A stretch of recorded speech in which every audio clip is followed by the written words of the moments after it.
3 start. DNA replication molecular basis of inheritance का very very important topic है।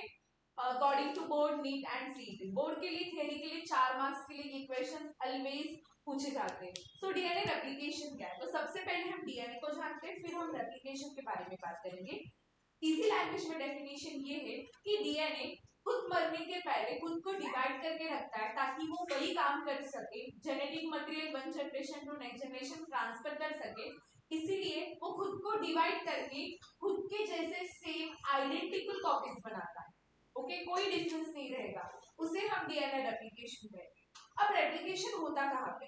Same identical copies हम body के बाहर भी बना सकते हैं बायोटेक्नोलॉजी के हेल्प से, but DNA replication inside the organism होता है। डीएनए खुद मरने से पहले खुद की तो आइडेंटिकल कॉपीज बना के रखता है।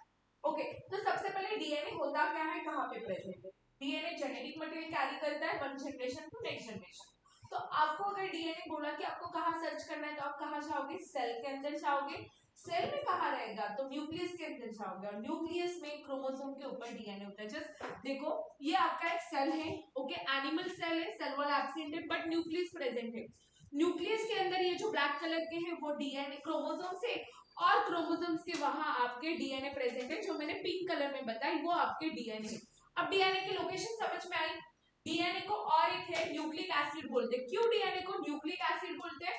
क्योंकि डीएनए खुद न्यूक्लियस में प्रेजेंट है, इसीलिए हम डीएनए को न्यूक्लिक एसिड बोलते हैं। तो हमारे पास दो न्यूक्लिक एसिड है, डीएनए और आरएनए।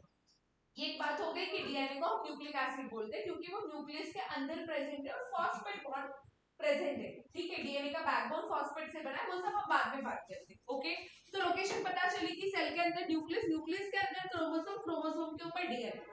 आपके लिए बच्चों क्वेश्चन है कि डीएनए के ऊपर कौन सा चार्ज होता है, नेगेटिव, पॉजिटिव या न्यूट्रल? तो डीएनए के ऊपर चार्ज कहां पे भी जाओ, डीएनए का चार्ज ऑलवेज नेगेटिव होता है। ओके, तो नेगेटिव चार्ज डीएनए हमारे पास। ओके, चलो अब हम नेक्स्ट डीएनए रेप्लिकेशन के बारे में बात करते हैं। सो ये रेप्लिकेशन है, रेप्लिकेशन दैट मींस ये डीएनए है। नेक्स्ट स्लाइड में मैं आपको बताती हूँ।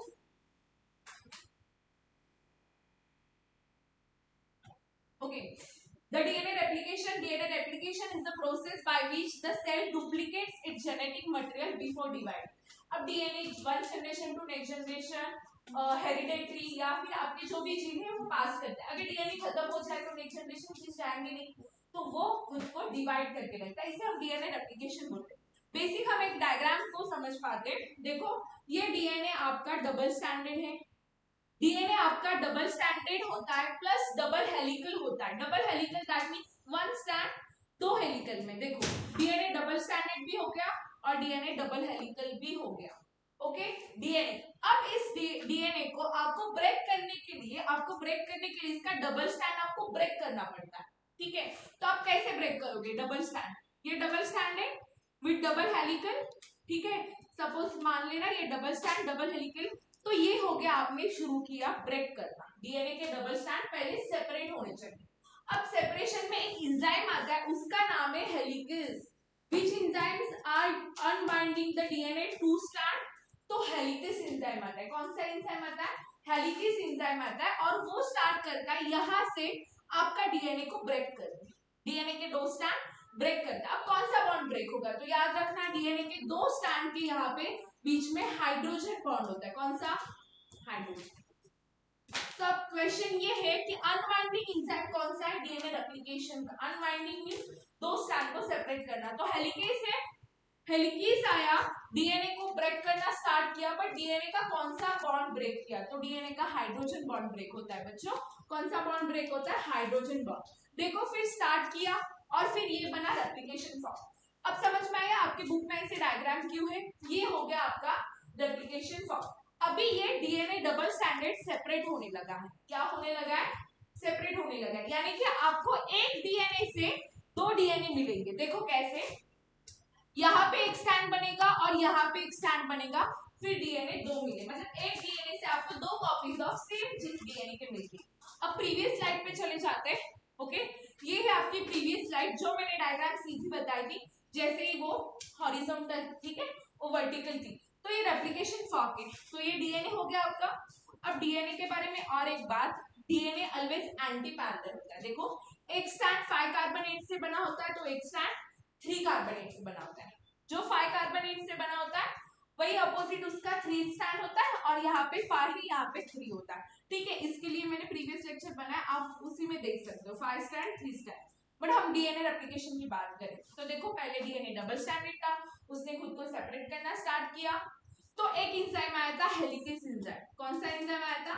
हेलिकेस। उसने अनवाइंडिंग किया बट इसके पास हाइड्रोजन बॉन्ड है। अब जहां जहां बॉन्ड है वहां वहां अट्रैक्शन होगा तो ये ब्रेक करने के बाद वापस रिकॉइलिंग होते हैं, मतलब हाइड्रोजन बॉन्ड है अट्रैक्ट होते हैं। तो ऐसे नहीं होना है क्योंकि हम सेपरेट कर रहे हैं ना, तो बॉन्ड तो सेपरेट होनी चाहिए।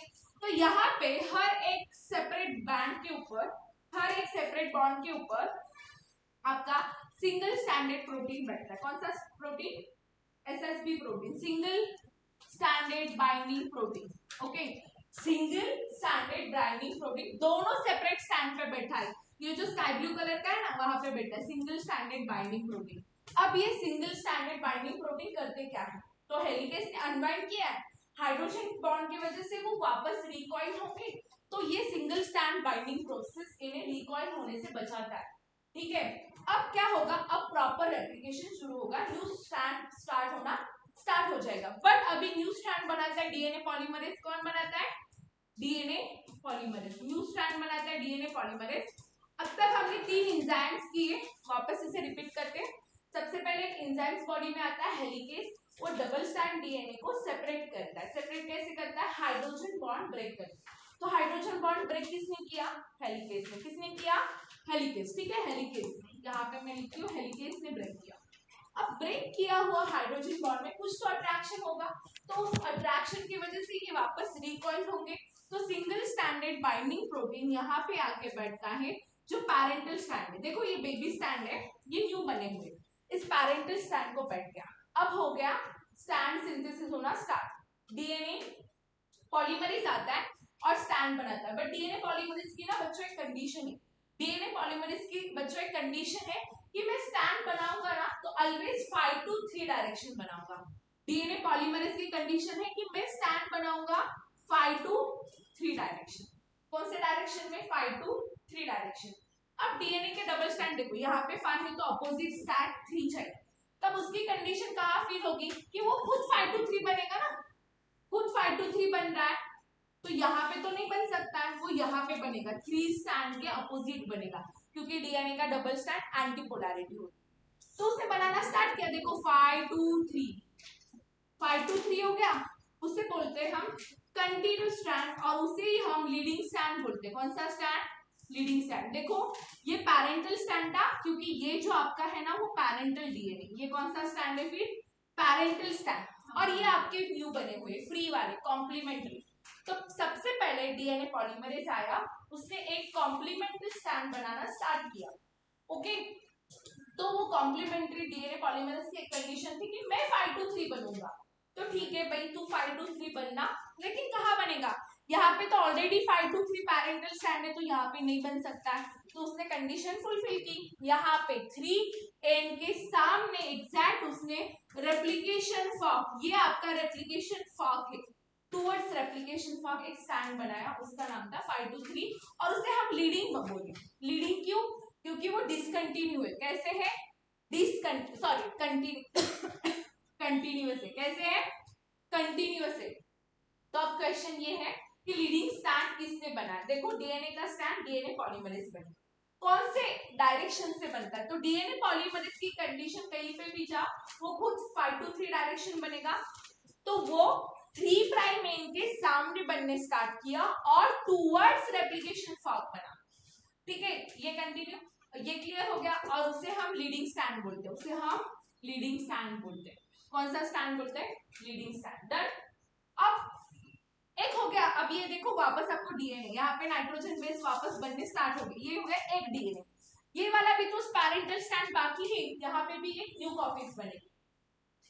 लेकिन अब डीएनए पॉलीमरेज की कंडीशन थी कि मैं खुद 5 to 3 बनूंगा, तब उसकी कंडीशन कौन फिल करेगा? तो उसने सोचा कि हेलिकेस यहाँ पे ओपन करके जा रहा है डीएनए, तो मैं यहाँ पे ऐसे बनता हूँ 5 to 3।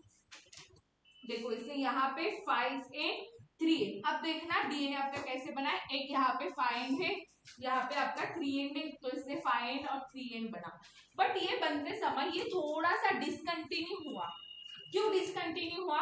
क्योंकि हेलिकेज है ना, हेलिकेज डीएनए को एक ही साथ में ओपन नहीं करता, स्टेप बाय स्टेप करता है। पहले इतना ओपन करेगा, फिर इतना, फिर इतना। देखो अब तक ये डीएनए ओपन अनवाइंडिंग होना बाकी है, हेलिकेज यहाँ पे काम कर रहा है, हाइड्रोजन बॉन्ड ब्रेक कर रहा है। पहले बताया ना हेलिकेज हाइड्रोजन बॉन्ड ब्रेक करता है, तो यहाँ पे बाकी है कि वो हाइड्रोजन बॉन्ड ब्रेक करना बाकी है।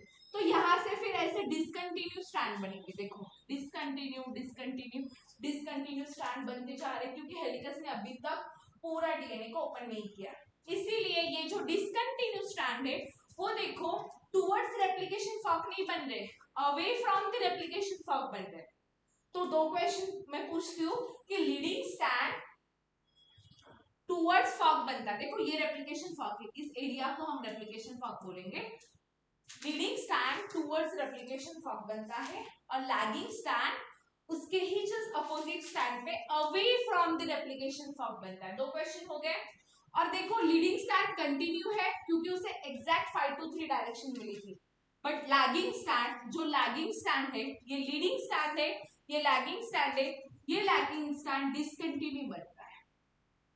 ओके, डिसकंटिन्यू बन रहा है, उसे हम लैगिंग स्ट्रैंड बोलते हैं। और इस फ्रैगमेंट को एक साइंटिस्ट था, उसका नाम था ओकाज़की फ्रैगमेंट, उसने इसको नाम दिया ओकाज़की फ्रैगमेंट। देखो away from the replication fork बन रहे, away from the replication fork, तो उसका नाम दिया ओकाज़की फ्रैगमेंट ने नाम दिया। लेकिन अब ये डीएनए आपको फुलफिल, ये डीएनए हो गया, अब ये डीएनए अच्छा नहीं लग रहा, तो एक डीएनए लाइगेज, कौन सा एंजाइम आता है? डीएनए लाइगेज, याद रखना डीएनए लाइगेज एंजाइम आता है। और ये लाइगेज एंजाइम को हम ग्लोइंग एंजाइम बोलते हैं। कौन सा एंजाइम बोलते हैं?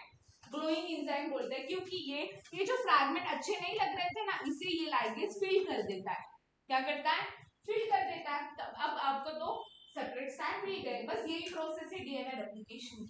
ओके, तो इसको कौन सा एंजाइम फिल करता है? जो ओकाज़की फ्रैगमेंट से जो लैगिंग स्ट्रैंड पे बने हुए, उसे कौन सा एंजाइम फिल कर देता है बच्चों? तो वो है डीएनए लाइगेज। अब क्विक रिवाइज करते हैं। ओके,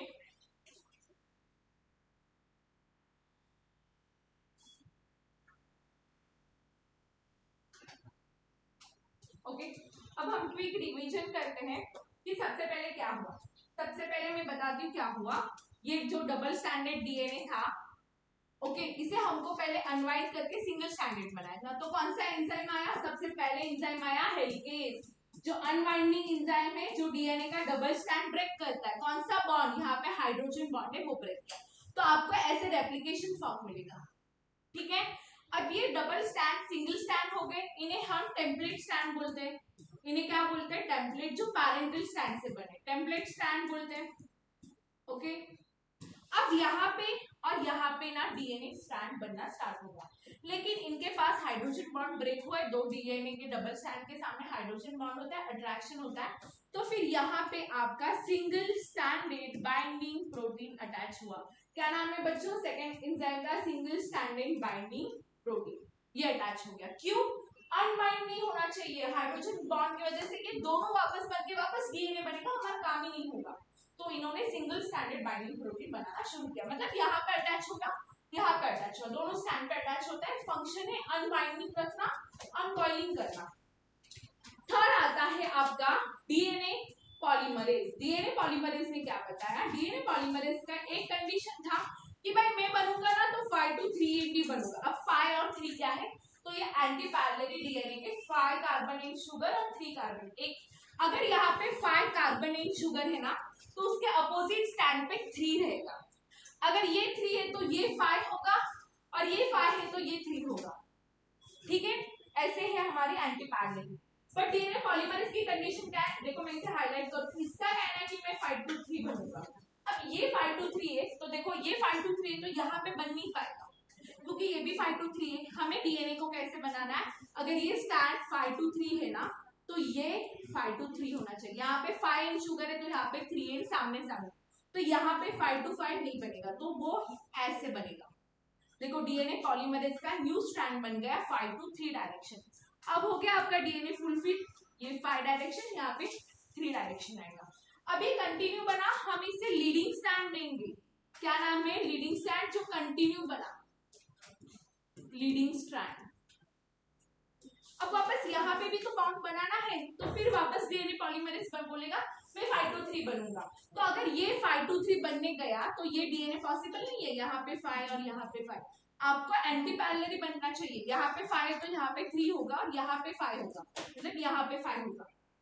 तो इन्होंने सोचा हम क्यों ना उल्टा बनते हैं। तो ये देखो रेप्लिकेशन फॉर्क से अवे बनने लगता है, यहाँ पे बनेगा और थोड़ा फ्रैगमेंट में बनता है। कैसे बनता है?